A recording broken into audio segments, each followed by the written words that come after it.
चक्रा मारते का बर आणि कशासाठी? फक्त न्यायासाठी.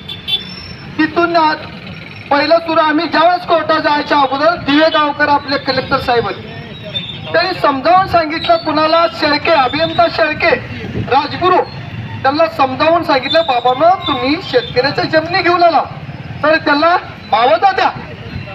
त्यांच्याबरोबर होय होय म्हणजे अजून आपलं जे काय करायचं हे अधिकाऱ्यांनी भ्रष्ट कारभार करून आम्हाला 7 वर्ष हायकोर्टात जायला लावले.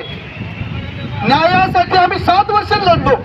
हायकोर्टात गेलो, तिथं न्यायानं आम्हाला न्याय दिला.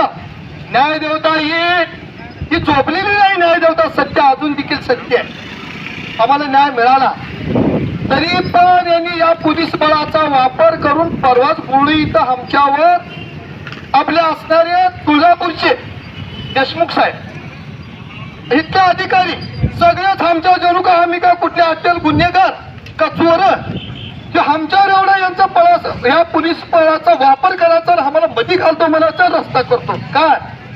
आणि जमिनी आमच्या 7-12 आमचा आणि आम्हाला मध्ये घालतो रस्ता करतो म्हणायचे काय एवढा दांडगा आमच्यावर.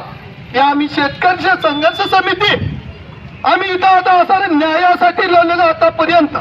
आम्हाला मधी घाला आणि नाही तर गोळा घाला शेतकऱ्याला, पण शेतकऱ्यावर अन्याय होऊ देणार नाही.